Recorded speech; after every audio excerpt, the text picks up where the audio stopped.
The more I hear these young wide receivers, the more I think Howie Roseman finally got it right at the wide receiver position. And speaking of getting it right, it is true.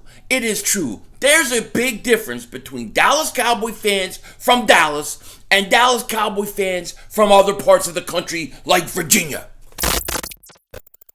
Well, hello, friends. Mark Holmes. I'm a grown-ass man. See, I'm a grown-ass man. Grown-ass man. Hey everybody, King Dingbat here. I'm in my garage with a cigar. It's only a candy cigar because my wife won't let me smoke one after I put that big fat head up in our bedroom. Let's get rid of that. At this point, I'd be happy for Dak to be playing for somebody else. And my team stinks. I agree. Stinks. They laugh about us. We're a disgrace. We suck. I am now Philly 500's bitch. Dallas still stinks.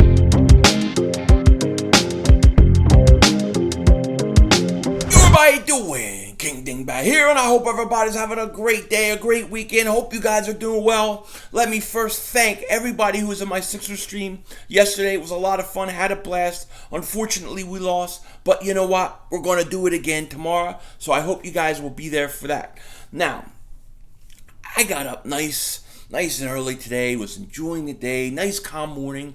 I was working on my tinfoil dingbat conspiracy theory video on Project Bluebeam, which by the way is turning into a massive project because I keep finding things to add. But anyways, I'm sitting there minding my own business, doing my work, and of course, I get this text. And it's from none other than one Mark Homer. Now, Mark has been warning me for days that something was coming. He was getting ready to basically double moonwalk my ass. And I was like, all right, we'll bring it. We'll see what happens. So today he released a video. Many of you guys probably saw. Of course, it's my name in the title again. And I watched this video. And I said to myself, all right, I'm going to hit him back. I'm going to hit him back. And then I watched the video again. And the first thing I noticed while watching the video, let me put down this championship belt from the NFC East, because who won the division? That's right, us. Let me put this in because it's hurting my shoulder. The shoulder's getting so muscular now, and this one's not because this thing's so heavy. But hey, that's what champs deal with. Anyways, so I watch his video. And the first thing I notice is there's some big, huge dude in the beginning who's supposed to be me in a dress, I guess. I don't know. Mark's fantasizing about me in a dress. But anyways, I'm thinking, who the hell is that guy? I know he looks familiar. I know I've seen him before. And then all of a sudden, it hit me. I know who that guy is. He is Michael Anthony, Where's the Fitness #1 client. That's right, he's his #1 client. One day I went to his live stream, he was doing a fitness thing, his #1 client was there, and it was this guy. And they got there and they got ready to do all their workouts, and then all of a sudden, next thing I know, they're sitting on the couch, both of them like this, taking a nap. And Michael Anthony, Where's the Fitness, he took this guy at like 250. And instead of making him lose weight, he's now 350. So Michael Anthony, Where's the Fitness, he does fitness in reverse. You go there to gain weight. Look at me, right? Come on, Where's the Fitness? Where's the Fitness #1 client? That was the first thing about the video. The second thing I gotta say about the video, Mark, is you exposed yourself. You exposed yourself. And the reason I say you exposed yourself, because what people say about Dallas Cowboy fans, especially and more so, Cowboy fans not from Dallas, is that you guys live in the past. That you're always talking about the past. You always live in the past. And that's all you guys think about is the past. You can't deal with reality. You can't deal with the here and now. And that's what they say. That's what's out there. And this video, Mark, showed exactly that, because you were bringing a video up from 2018. So you're still living 2 years ago. You still can't deal with the fact that when the division was on the line, the Eagles beat you. That's the last time we played, when the division was on the line and we had practice squad guys. Okay? So you're still in the past. You're talking about 2018 when the Cowboys swept us. Yes, that's what you're talking about. And the other thing you really exposed is you showed that I'm a man of my word. You showed them that I'm a man of my word, so I want to thank you, Mark. Because the truth of the matter is this. Everybody got to see that I lost a bet, the Eagles got swept, and I kept my bet. I shaved my head, I went on your channel, I took it like a man, all right? You know what I mean? And I showed that I shaved my head, that I keep my bets. So you exposed the Dallas fans live in the past, especially if they ain't from Dallas, and Philly 500's a man of his word. So, I don't know what you want me to say. The only cheap shot was using Where's the Fitness's #1 client to help you. That was kind of cold. I don't know how you got him to put on the dress, but having Where's the Fitness's client try to be me ain't happening. I double moonwalked that guy's ass so bad, so quick. But thank you, Mark, for exposing Cowboy fans living in the past and showing I'm a man of my word. Now, let's get on to some Eagles talk because, I was listening to Quez Watkins. Well, I wasn't really listening. I was following along with people posting what Quez Watkins was saying in his little press conference. And I'm just so impressed with Hightower, with Reagor, with Quez Watkins. I think they're built differently than some of the receivers that we've had in the past. Now, what I mean by that is, if you remember when Freddie Mitchell came, right? When Freddie Mitchell was drafted, I remember saying to myself, I don't know, this guy's really arrogant. I don't know, he seems like a bust. I remember saying that, turned out to be true. Then when you look at the Eagles drafting Nelson Aguilar, I wasn't a fan of the pick, and you could kind of tell just by the way he talks, some of the way he carried himself, he wasn't going to be that good. At least that's what I felt. I mean, it just rubbed me the wrong way. I thought Jordan Matthews was really impressive. Like when he talked and he seemed confident, and I thought he was going to be a lot better than he turned out. He just wasn't fast enough of a guy. But if you look at some of these receivers we've had and the way they carry themselves, I don't know. I don't know if they were mentally already defeated before they got into the NFL. Freddie Mitchell was just too arrogant. He was too arrogant and thought too much of himself before proving anything on the field. Then you had Nelson Aguilar, who I thought the way he carried himself was like a guy who didn't have confidence. Okay, that was just my feeling. But when I listen to Reagor looks like he's motivated. He has a lot to prove. He has a chip on his shoulder. I think he's in the perfect mindset to be a rookie for the Eagles. Then you look at Hightower, same thing.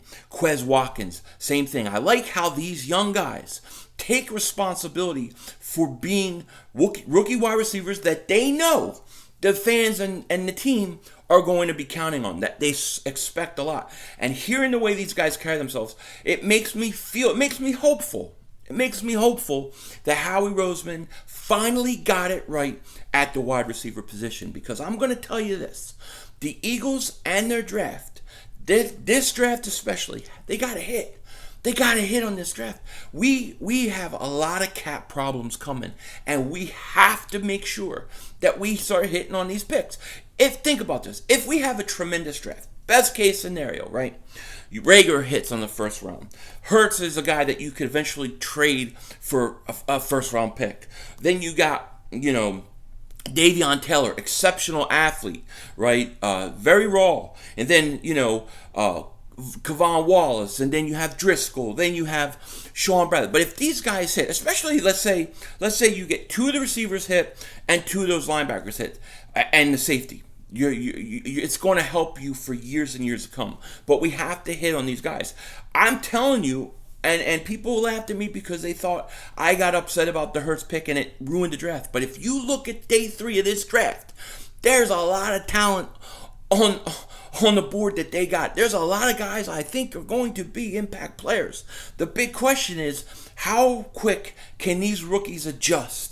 How quick can they adjust to no mini camps, no rookie training camp, no OTAs, no preseason, none of that stuff? How quick are they going to adjust? That's going to be the question. But I look at a guy like Davion Taylor, Sean Bradley, like the linebacking core for the Eagles isn't so good that these guys can't get on the field and play. And if they could get on and both of them can get on the field and play, and they're decent with TJ Edwards, you have your linebacking core for years to come. Okay? Same thing with the wide receiver position. If you get guys like Jalen, Reagor, Hightower, and Watkins, and they're all players like I think they're going to be, then think about this. Come next year, you may not have Alshon, you may not have Deshaun Jackson, but you'll have guys like Hightower, Watkins, Reagor, Ward. All of a sudden, you got guys years to come. You don't have to pay them a lot of money right now.